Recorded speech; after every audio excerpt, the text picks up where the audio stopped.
Ez ê bi Kurdî Tirkî behsa dîrokçeya rojnamegerîya Kurdî li Rojhilatê Kurdistanê bikim. Paşê ez ê bên ser babeta xwendina Kurdî li Rojnameya Kurdistanê de çawa rengedanek çêwî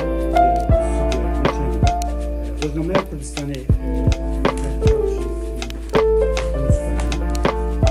siyasî Rojhilatê Kurdistanê nişan dikin. Van çend kovar derxistine.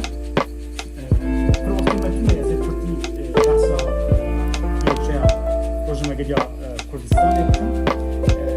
Em dibîne sala 1945 de hevalî Kurd derketiye.